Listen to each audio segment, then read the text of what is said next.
Before this happened to me, I never believed in things like the paranormal, or stuff like Bigfoot, ghosts, and many things others would consider downright nonsense.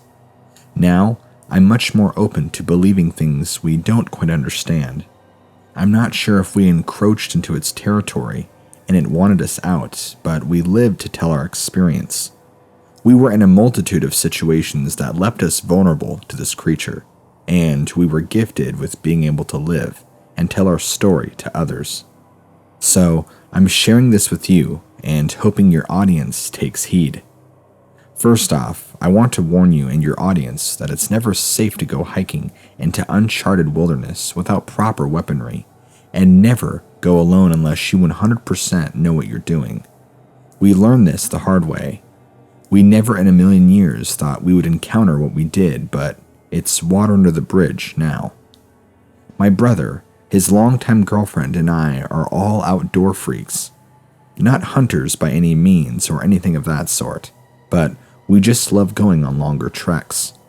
Our normal place to hike is throughout the Midwest and the Pacific Northwest, where together we probably hiked well over hundreds of miles on foot.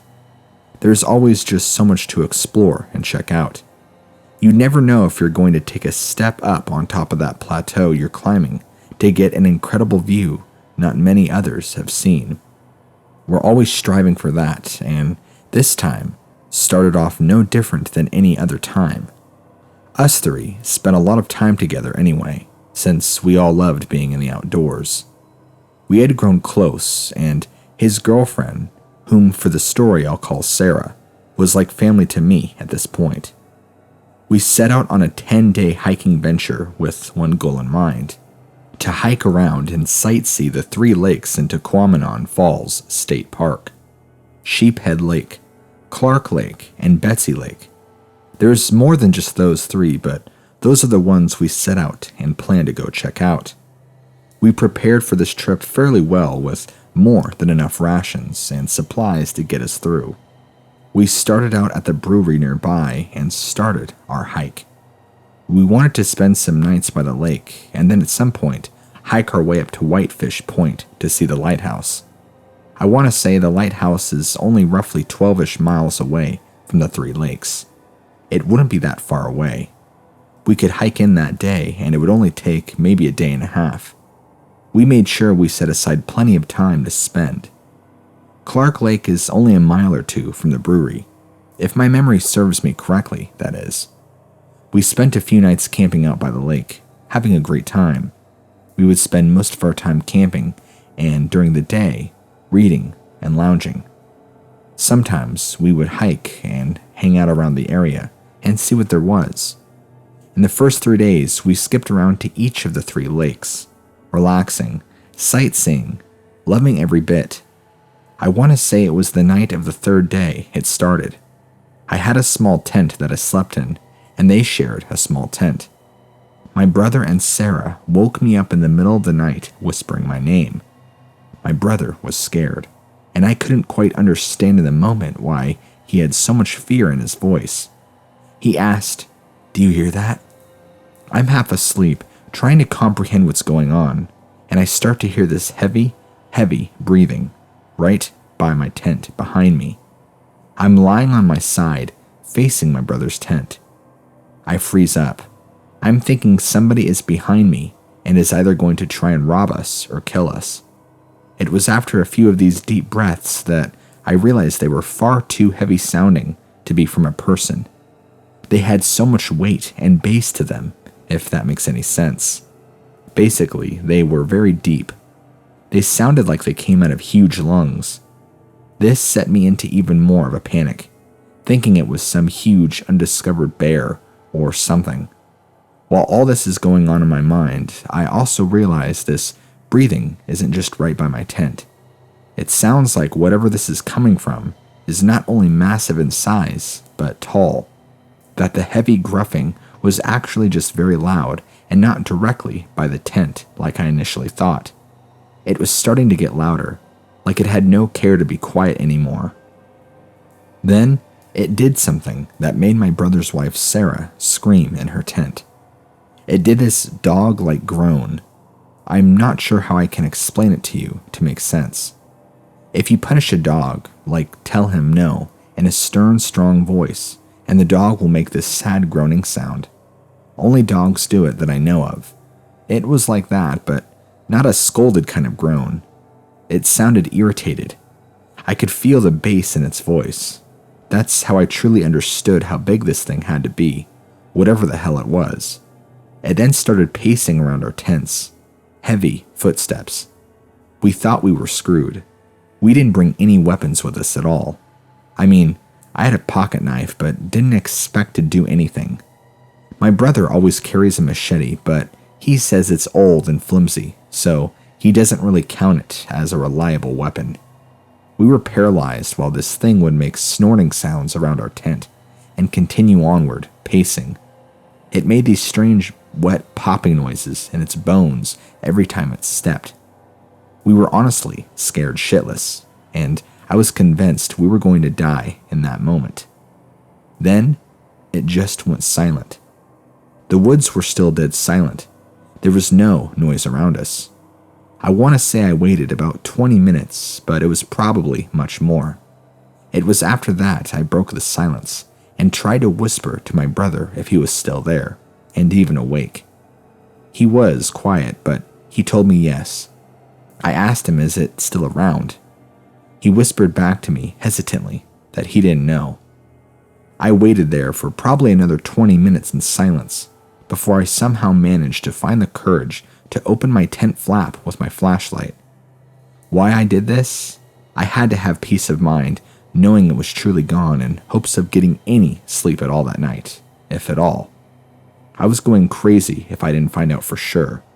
So I slowly crept my way with my bright LED flashlight to the door, flapped open as quietly as I could.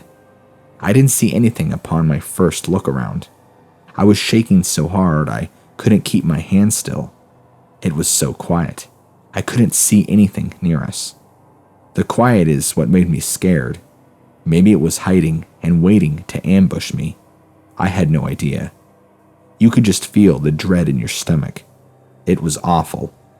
I ran back into my tent and just laid there and held my flashlight and pocket knife in my hand. My brother didn't say anything, and neither did Sarah.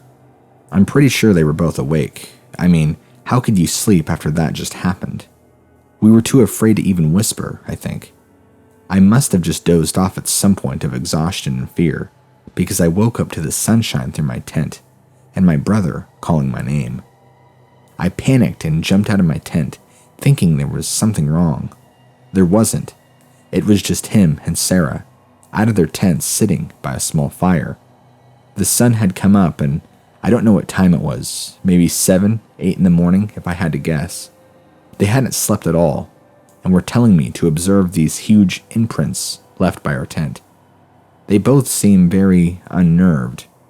I looked around our camping site, and I understood why. I've never seen bigger canine prints in my life. That's exactly what these were. These prints were easily double the size of my hand. There were multiple of these footprints too, that I followed around and saw where they came from and where they went. It looked like they had come out of the woods on the west side, made its way around our tent and back into the eastern woods. This thing had to have been heavy because the indents were deep into the soft ground. I'm not an expert by any means with tracking or tracks because I didn't notice it right away. But these tracks were actually in sets of 2, not 4. Confused and afraid, I concluded this was some huge upright wolf that walked on 2 legs. What else could this be? Are there even wolves up here? I knew wolves didn't get that big, so I knew something wasn't right. My brother and Sarah didn't speak much, but they mentioned we should head to Whitefish Point and remove ourselves from this area. I couldn't have agreed more. We quickly packed up our stuff, put out our fire, and set foot for the lighthouse. We really took our time with this one. We were so exhausted from the night. Fear just has a way of draining everything you have. We finally made it to the lighthouse the following day in the afternoon. Before I get to that though, It was maybe 3 hours into our trek that we heard something big off in the woods following us. At times, it seemed to be trailing us. Other times, it would be paralleling us, the entire way to the lighthouse. Sometimes, we would catch small glimpses of it if it got close enough, but that was hardly ever. It stayed a distance away that it never truly got close. We were freaked out and would walk a little more briskly. It made us on edge. It was off and on that whole day, and when it got dark, we set up tents and just hoped for the best. We tried to turn in early as we could to get some rest for the night. We kept hearing strange sounds off in the distance and sometimes not far away. Heavy thumping, groaning, and other bizarre sounds. I have no idea if this was the same animal we dealt with the other night, but I had no desire to find out. We slept that night, due mostly from sheer exhaustion of the previous night. We got up in the morning and continued onward with our trek, pushing through, being tired. The noises and sounds continued to follow us, not even an hour into the trek to the lighthouse. We made it to the lighthouse and took the time out of the woods to try and enjoy the sight. We only stayed for maybe an hour or so, taking some much-needed time to rest. The trip was now taking longer than we had hoped, fearing of going back the way we came. We didn't want to run into that animal again, and it had been following us, and it scared us, and we felt like we were being stalked. We weren't quite sure what to do, but it just had the same dread feeling, and all around, the woods will go quiet. We decided to make our way south and follow the road as closely as we could for safety. We would hike down Whitefish Point Road, all the way down till it intersected with Highway 123, then cross back over to the brewery. We thought this was a great idea at the time. The first couple days, everything went very smoothly. No noises, nothing following us. Noises were alive and well all around. We actually laughed for the first time since the first few days. We felt like we were on a home stretch to end this trip. Not quite exactly. My brother at some point grew tired of walking on just the road. The entire time, actually, and managed to somehow convince Sarah and I to cut over partially on the road and woods back to where we came. This would have been north of Sheldrake. We ended up following Sheldrake Road for a little way, which curves and goes all over. Using a compass, we were able to go in the needed direction. I'll never forget as we were crossing in the forest, all the sounds go dead quiet again. That feeling of dread starts to come back and hits all of us in the gut. I can tell you exactly when it hit me too. It was starting to get dusky, and we still had miles to go. We had no choice but to set up camp, as we weren't going to risk going out in the dark. As we're setting up, we could hear those strange noises again, but multiples of them, all around our campsite. We couldn't see anything, but we could hear it clear as day. As it became night, we had a fire. There were those groaning noises and quiet growls all around, just beyond the light of the fire. We tried to hide away in our tents, but I still felt on edge the entire night. I felt like at any given moment we could have just been snatched up, never to be seen again. We knew whatever was out there wasn't alone. It, or they I should say, were following us closely, again, and we weren't sure what to do.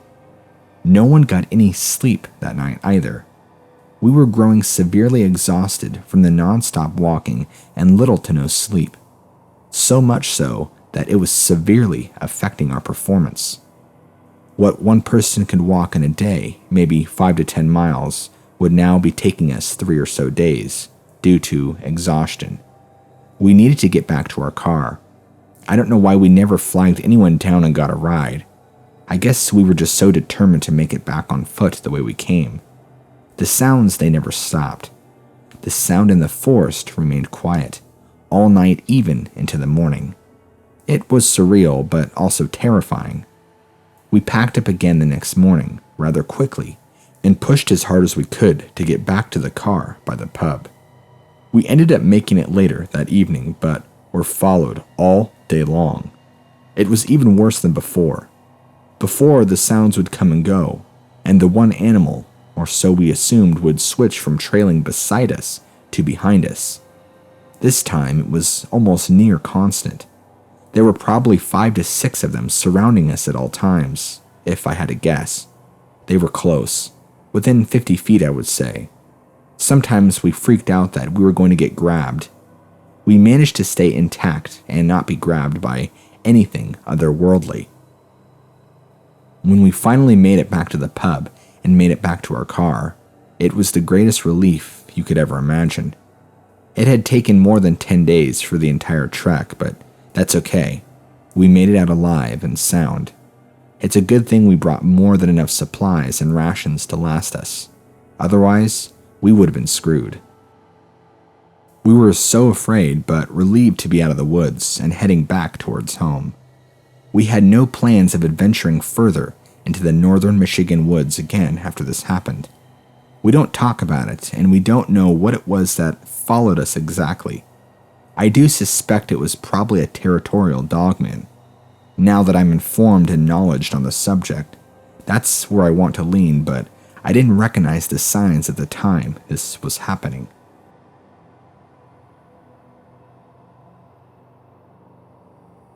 My dad has never been one for werewolf movies, and I never really knew why. One day, I finally asked him, and he told me it was a long story, and that I wasn't ready to hear his story. Before I go further, I grew up without ever knowing my grandparents on my father's side. I was told at an early age that they had passed away due to poor health before I was ever born. Well, I learned that wasn't the case. It wasn't until I was almost 30 that I'd finally gotten my father to tell me the truth, the unknowing truth. When I asked him about the werewolf movie question, even as a kid I remember his answers being so weird, and the way he would respond about it. I didn't get it. It's no wonder I've been hounding him about it for years. When he finally told me why, the answer was so terrifying I wish I would have just left it alone. My father tells me this. Back when he was just a young boy, he's an old man now, it was in the early 50s. His parents owned a farmhouse for a short period of time where they sold eggs, and his dad was a blacksmith for a while. He told me he used to go over to his aunt's house, which was just down the street, and play. One night while he was playing at his aunt's house, his mom never called his aunt to let her know that it was supper time. His aunt grew concerned and walked with him back to his parents' house. Upon entering the home, the aunt began screaming and was mortified finding both parents ripped apart and partially eaten by what was described as a large dog. There were large bloody canine prints and blood all over the house. They had a giant window in one of the rooms of the house that was smashed in and looked to be the main entrance point in which this animal got in. There were tufts of shaggy gray dog hair on the ground, mixed with blood. My dad refused to look at the scene that his aunt saw, but he said he still vividly remembers stepping in the house and smelling this overpowering wet dog and urine smell, and death. He knew something wasn't right. When his aunt came screaming out of the kitchen crying, telling him they had to leave now, he was so scared he didn't even hesitate or challenge his aunt. He just knew something terrible had happened. He doesn't remember much after that. As far as police investigations go, or the funeral or anything of that sort, he said it was all just a blur, but he does remember growing up with his aunt from then on out, and wondering what happened to Ma and Pa, since he was very little. It wasn't until he was a little older that his aunt told him that his parents were killed in some sort of gruesome animal attack. They believed it was a large unknown canine that carried out the deed based on the evidence at the scene. For whatever reason, werewolf movies have just stuck with him as the creature that committed this atrocity. This did happen in Illinois back in the early 50s, so I wouldn't be surprised if a dogman did commit a deed like this. He doesn't like to talk about it or even think about it. His aunt barely spoke of it, even when he asked her for more details than what was given. It obviously really traumatized her, too, and she took it to the grave with her. I'm a hardcore listener to Dogman Encounters with Vic Cundiff, and I love your show as well. There's tons of other episodes on YouTube of Dogman stuff that I also enjoy listening to. I'm well aware of all the signs, behaviors, sighting patterns, etc. I'm very big into cryptozoology, Bigfoot, and the likes. I've never actually had a one-on-one encounter myself, but did have something interesting happen that I wanted to write to you about. This fall, I was looking to buy some property to move on out to. I've enjoyed my house, but I want some room out in the country like I used to have a long time ago. I had spent some time talking to a few different brokers and looking at different properties to potentially move to. I found one listing that had a large older house, just my kind of style. It had 9 acres with a big old barn on it. I fell in love and I wanted to check it out. I called up the broker who was in charge of that listing and told her I was interested in checking the place out, and maybe, if it fit my needs right, put in an offer. She seemed overjoyed that I was interested, told me that that property has shown zero interest since it got up on the market, and the seller has been frantic to get rid of it. I thought that was weird, but never thought anything of it. She wanted to make an appointment with me so we can both go look at the property together, but she wasn't going to be available until Friday of the following week. Even though I couldn't check out the inside yet, she told me I was more than welcome to visit the property to look at it for the time being. I took her offer up and went out that same day. It was only 40 minutes from where I lived. The property looked just like it did in the pictures. No real structure damage. The house and property had been well taken care of on the outside, but the further out you go into the acreage, the more and more unkempt things became. The barn was much bigger than I expected it to be. It could have used a new coating of paint and maybe a little bit of elbow grease. I felt it would hold together just fine if I used it the way I wanted it to. The barn doors were unlocked, and I thought entering in and getting an idea of what I was going to be working with was the smarter choice. Upon entering the barn, I'm hit with this odor of blood and rotting meat, and an underlying smell of wet dog.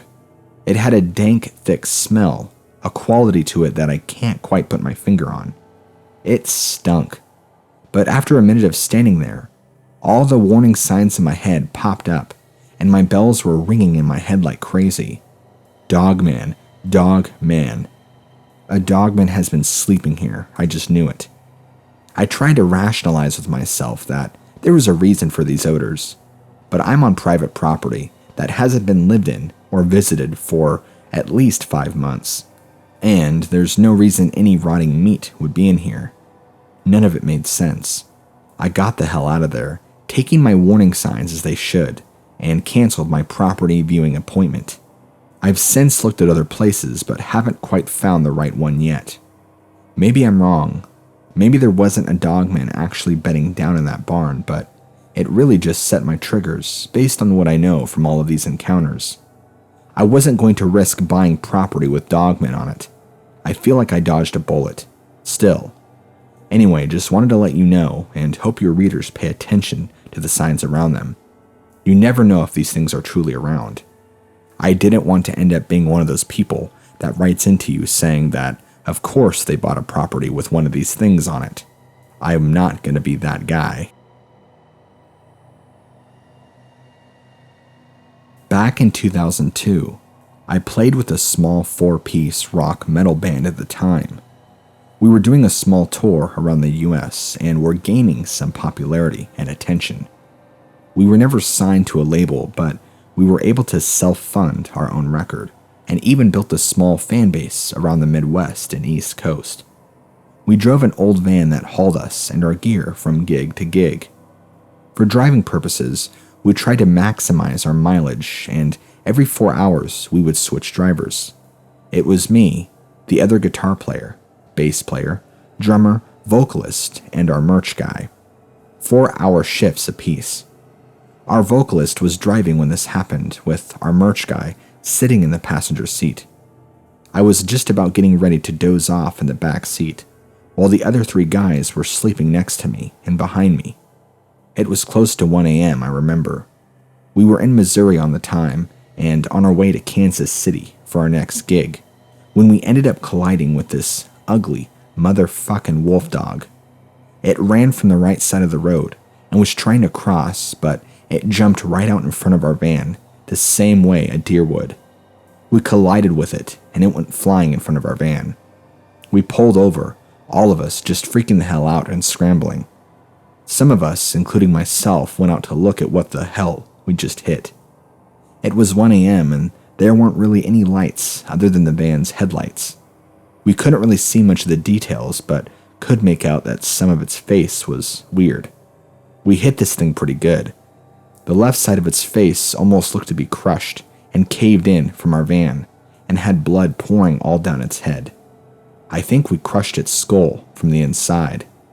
It had a long muzzle, lots of teeth, and just looked to be like a ugly, deformed-looking wolf. Its hair was dark and matted, and very long and stringy at points. It had what looked like a hump in its back. It also had raccoon-like hands with long claws on each finger. Since it was now dead, these arms and hands were curled up closer to its body. It had dog-like legs. This thing was easily the size of an elk, though. It was massive. Were there wild dogs that even got this big?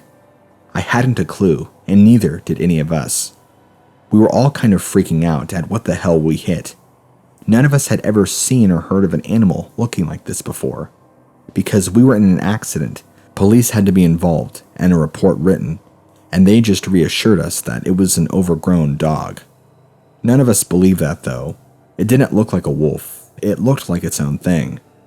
Wolves don't get that big. Wolves don't have teeth like that, but we didn't give a shit about that at the time. Our van was in peril, and we were concerned with getting to our next show.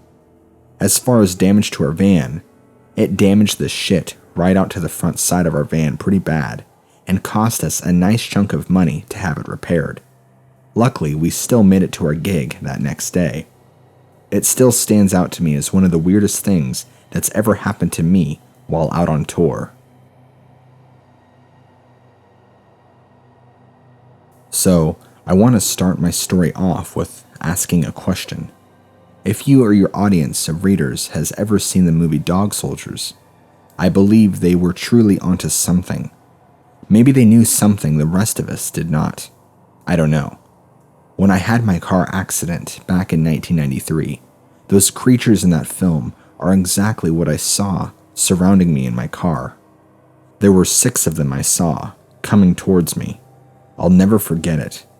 When I saw that movie 12 years later, I had almost PTSD moments watching it because it brought back those horrible memories I had worked so hard to suppress. It was almost unbearable. To this day, I refuse to rewatch that movie. Now I'll explain to you the accident. I was making a really late drive back to my house in the wintertime. It was late, and my work had me working a bunch of hours in this time of my life, and I wasn't getting the necessary sleep I was supposed to be. It affected my driving a lot. Now, this particular time was not the first time I dozed off the wheel. I couldn't tell you at what point I nodded off behind the wheel because the last thing I remember was crossing a small bridge, but that's it.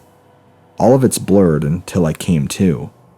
Turns out I nodded out and drove right through the guardrail down into a 30 to 40 foot ravine ditch embankment that borders the forest. My car crashed down there, not enough impact to kill me, but banged my head pretty hard and totaled the front of my car. I was knocked unconscious, actually, and I don't know how long I was out for. I don't know if it was a full moon out, but it was a brighter night, so I assumed there was enough moonlight to light up the night sky around me. When I regained consciousness, I was somehow immediately acutely aware that there were multiple presences coming towards me.